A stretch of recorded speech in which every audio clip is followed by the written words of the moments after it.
Hello, gorgeous beings.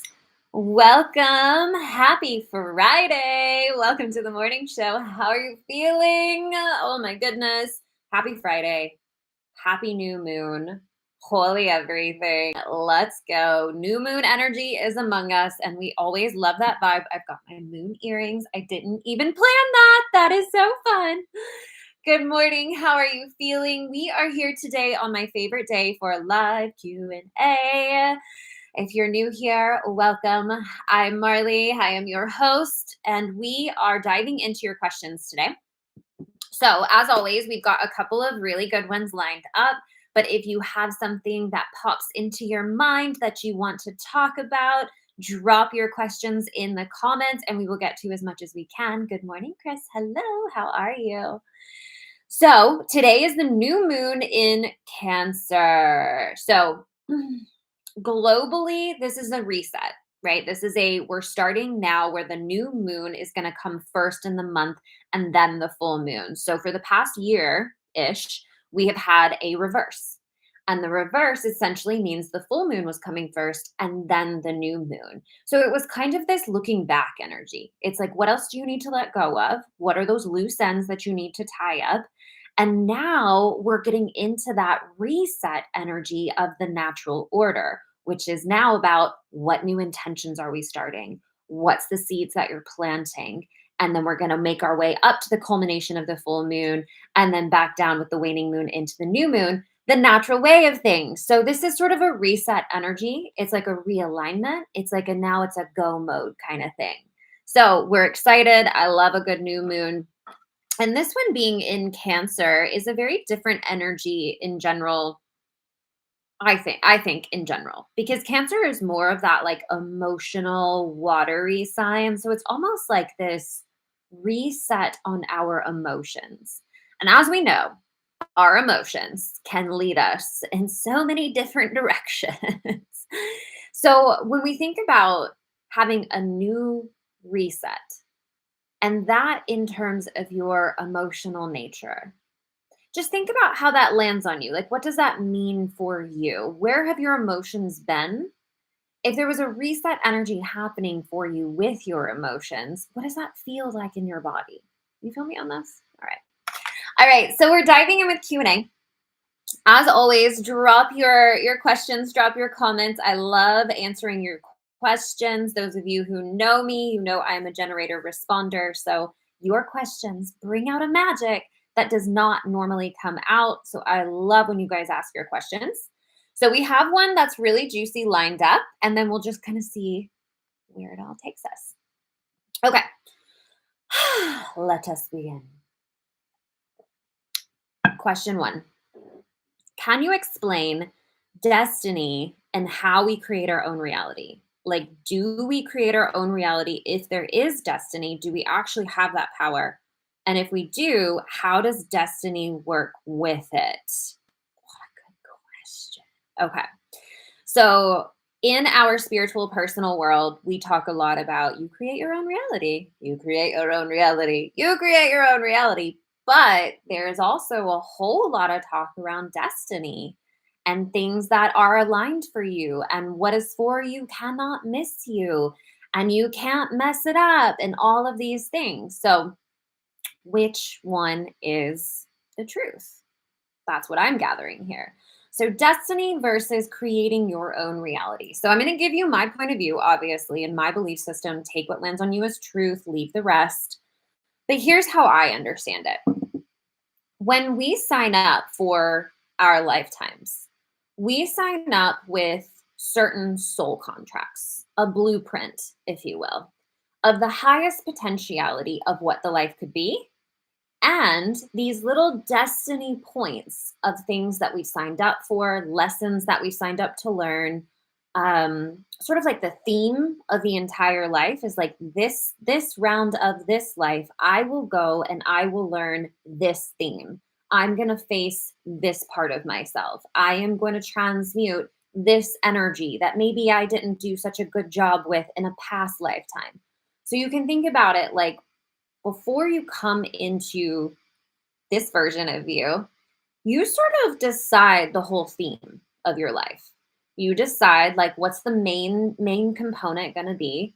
You decide the people that you're going to interact with and what their roles are going to be. So you can almost think of it like a play. Like I know we hear this all the time, but truly like think about it like a play. There's an overarching theme. There is you and your personality, which, as we know, your personality kind of morphs as you go through your different chapters of your life. But at the core, it pretty much remains the same, right?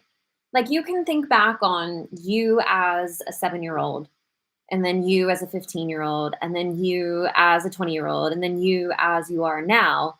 There's surface level personality changes, but the core of who you are has pretty much kind of always been the same, right? So that core is who you are. Like that is the higher self, wholeness, personality, truth of who you are. And then we go through these different stages in our lifetime that kind of shape shift, rearrange, and morph us depending on what we signed up for. So, in terms of destiny, what I think destiny is that we have our core theme, we have the lessons that our soul has chosen to sign up for. It's like, these are the things I'm going to work out this time. That I feel is what our destiny is. And then along the way, we have these destiny points, is what I call them. Those of you who did the karmic masterclass, we went way in depth into this subject in that class. So if you want to be in that masterclass, I will leave the link for you below in the show notes. So we have these destiny points. And the destiny points are like they're hang on. Let me think about how to say this in a Cliff's Notes way. Your destiny points are like checkpoints. You're gonna hit those destiny points, but the pathway in which you reach the destiny point is kind of up to you. So, an example, like you have your person that you are meant to be with in this lifetime, or that you're meant to be with for a little bit of this lifetime, whatever it is for you. And that person has a very vital role for you and your karmic lessons or whatever you signed up for to learn in this lifetime. There's a destiny point of you and that person meeting. You feel me? That's gonna happen. The way you get there could look an infinite different number of ways, but that's going to happen. Or if you signed up to have a certain amount of children, or you're meant to be at this place at this time to create this catalyst, there are these points that are your destiny points. In that, you are leading yourself through your life up until those destiny points. And the way that you're leading yourself determines the reality that you experience. Follow? So you could have this destiny point, and there could be a pathway to it that goes like, could be like a real rocky, difficult pathway because you were resisting things the whole time. You weren't embracing your growth. You were dealing with an unworthiness wound that was leading you all over the place, distorting your definition of self. And it was just creating all this tumultuousness for you. And say you didn't get on this personal development path. You're running away from yourself. You're like, I don't know, what is life? I'm just trying to get by, blaming everyone for your triggers, blah, blah, blah, right? Very tumultuous path. Or, destiny point, you could have the pathway where you're like, you know what? I realize that I'm in charge of me. I'm in charge of my emotions. I'm going to do the work on me to build myself to the best version of me that I possibly can. And then you've got this pathway that maybe looks like this. That's like a little bit more straightforward, that's leading to your destiny point, and a little bit easier because you then took the ownership of your life. Does this make sense? So we have the destiny points that are going to happen no matter what. But the pathway in which you choose to align with it to get there, and, well, we'll get into that in a second. The pathway in which you align yourself to get there is up to you in terms of how you handle you.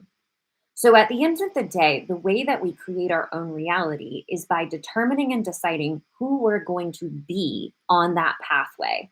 Because if you can kind of think about it, like you have a whole soul blueprint that's already like, boom, like here it is. This is the blueprint. You're going to end up here. You're going to end up there. You're going to end up there. All of these like destiny points that are going to be big catalysts for not only you, but for other people in your lives. That's going to happen no matter what. Then the way that you are in charge of your reality is about the pathway, it's about the journey. So if on the journey, I'm not taking responsibility, I'm blaming everyone around me, I feel victim to my own emotions, then I'm creating a reality that's pretty tumultuous and kind of sufferable. You feel me on that? But if I do take responsibility and I say, you know what? I feel deep within me, there is something so powerful. There is something that is just waiting to fully emerge. I can bring this online with me. I can work through my own emotions. I can create the things that I want to create and experience. Well, then your pathway is going to be very different. You feel me on this? Either way, you're going to hit these destiny points, but the reality in which you get there is up to you. And so, as we work on ourselves, and this is the second part of it that's really cool, you've got all of these infinite different pathways to get where you're going. The more you work on yourself, the higher the vibration in which you can experience, which will open up new pathways. So it's like you can think about you, like your being. You've got this like vibrational frequency range and you can operate within here. So it's like here's like the lowest, the like clunkiest of pathways within that you have to choose from. And then here is like the highest that you have to choose from. But there's like an infinite number of pathways outside of this range too. But you're not a match for them because your vibrational frequency lives within here. So, as you raise your personal vibrational frequency by working on yourself, by removing those energetic blocks, by looking at your mindset limitations, by taking ownership over your own belief system, your own emotions, your own feelings, like owning you, you have the capability then to make that bottom line your top line and then raise that even higher. Meaning that the pathway towards your destiny points could be an even higher vibrational experience. That's the power that we hold. So now if you're here and you can't really go back. But for our example, like we'll think about it like this. Like you could blame even more, take even less responsibility. Be that person that is just like, the world is awful and people are blah, blah. It's like you go into a negative polarity, like a negative spiral. Well, then that high vibrational experience that was possible becomes the floor and you kind of drop down there. Do you see what I'm saying? So it's all up to you where you end up depending on how you handle yourself. You're going to hit your karmic destiny points, but how you get there is entirely up to you. So when we say create your own reality, it's like, yes, you can create specific things, but a lot of times the idea of the specific thing that you want is just the excuse for you to feel that level of energy, which is going to get you into that vibrational state where that higher vibrational experience of reality is. Does that make sense? Like a lot of the things that we think about that we want for ourselves, the ones that feel really joyful. So there's a big difference between joyful desires and wounded wants. Wounded wants wounded wants catch us a lot. So a wounded want is I need it in order to feel valid. I need it in order to feel safe. I need it in order to feel good enough. Those are wounded wants. They're not necessarily bad because they will lead you to the healing work that you need to do. But if you chase something from a wounded want, it does not arrive you at what you want. It only amplifies the wound. Again, not necessarily a bad thing because if you're in a wound and you can't see it, you kind of need it to amplify so that you can see it. Because until you can see it, you can't heal it. When you're just in it, you can't see it. But as it gets bigger, then you have the capability to see it. Now, obviously, we would rather not be living a manifested experience of our wounds. That's not really ideal. But which is why, having someone else who can help you with your stuff, having a coach, having a container, having someone who can see you more clearly than you can see yourself is so incredibly helpful. I was just having this conversation with my client yesterday. It was on a private client call, and we were talking about what she was going through and what she was experiencing.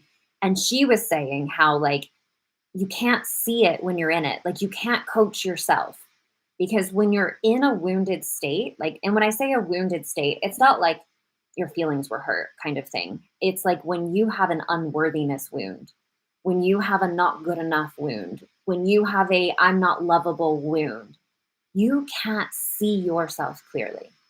Everything that you see is distorted because you're seeing it through that energy. Does that make sense? You're seeing it through unworthiness. You're seeing it through not enough. You're seeing it through unlovable. So you don't have the capability to actually see the truth of what reality is when you're in the wounded state, which is what makes it so vital to have someone who's trained, by the way, who's trained, okay? Don't be throwing your wounds out to any Joe Schmo and Sally Mae, okay? Someone who's trained to be able to recognize when you're in that state and what you need to do to heal that state, to move out of that state, to be able to see reality clearly. We can't heal ourselves when we're unable to see the wound we're in, okay? And I'm speaking to you from both sides of it. I've been in a wounded state, couldn't see it to save my life. Now looking back on it, I can see it. And I have coached so many women in their wounded states. I can see clearly that they can't see it clearly, but they're in the midst of it and we have to work through it to heal it. Do you see what I'm saying? Does this make sense? So when you're in the wounded want, where you're like, I need this thing to feel valid. I need this thing to feel worthy. I need this thing to feel enough. By the way, we've all been there. Not a human on this planet that hasn't had a wounded want, okay? But when you're in it and you are not yet able to see it, any action you take from that energy is going to amplify the wound. So that looks like you do something to try to go after what you think is going to make you feel valid or make you feel worthy. And instead, what it ends up doing is amplifying that feeling of unworthiness, amplifying that feeling of not enoughness. It doesn't actually get you the result that you want. It shows you the wound louder. Again, really important. Those of you who are on the Spiritual Coach Training Program waitlist, we have a whole section on this, on training of how to recognize it, how to take your clients through it, a whole thing on it, because it is so, so important, especially when we're talking about manifesting. A lot of people want to manifest the things that they want, but most people are coming from a wounded want. They're not coming from a joyful desire.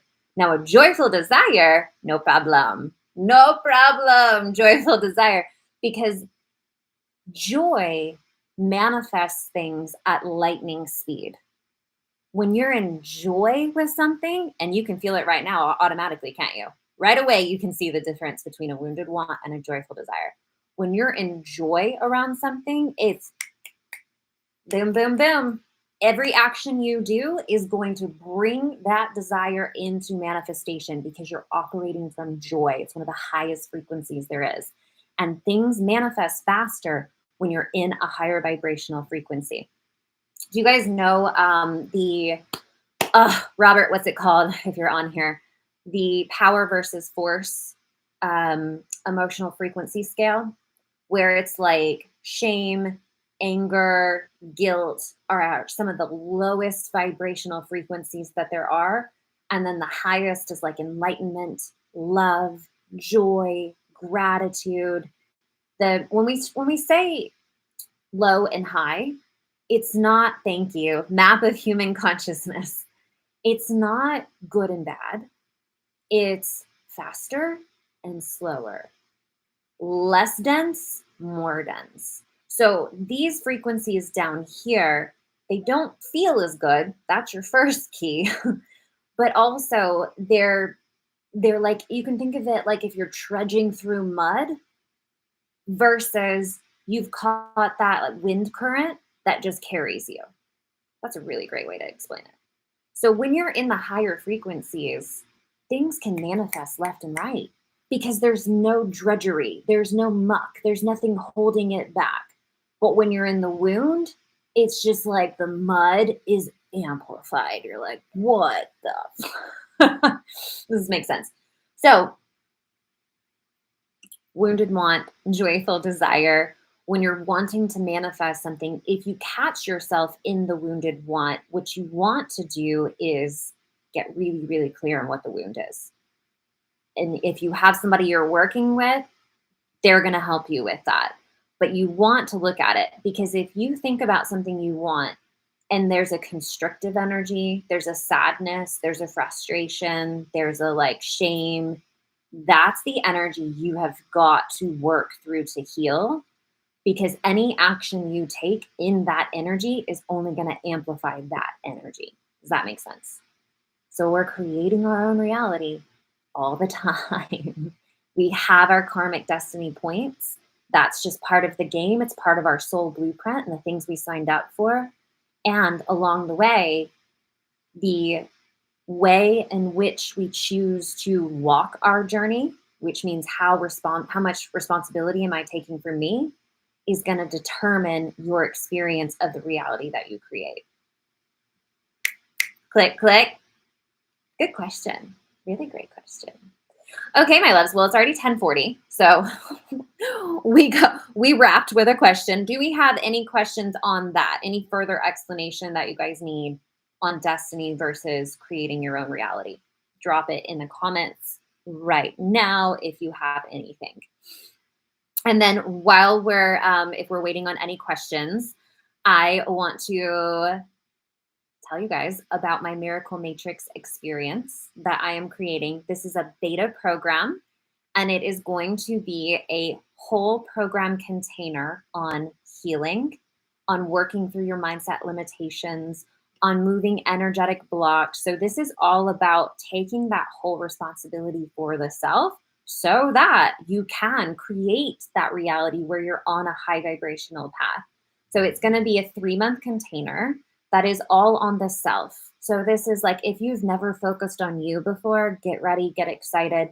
This is going to be such a nourishment to your soul and the pathway that leads to the exact experience of reality that you're wanting to have. Because when we take responsibility for our own personal healing, for how we feel, for the energy that we're holding, for the limitations that we're believing in, and you start intentionally rewiring those, that opens up new levels of reality. And when I say new levels of reality, I'm saying things that you didn't know were possible to manifest start to become the regular, normal potentiality that you're walking in. So, this is for women who I'm taking women from all different walks of lives. So I'm looking for women who are currently moms and they're just wanting to experience more magic in their life. I am looking for women who are running their own businesses, who are entrepreneurs, and you want to feel that confidence and that success, and you're facing all the stuff that business can bring up in you. And then I'm looking for some high achieving types that work in your corporate job, that where your career has been very successful, but the rest of your life has not been very fulfilling. So we're going to be walking you through emotional triggers and mindset limitations and doing all of that beautiful inner work so that you can then free yourself to that state of confidence and magic and feeling your absolute best self. So the thing that makes this program so different than what I've done before is that you and your direct experience of what you're moving through is going to have a direct effect on the program and the trainings that are created.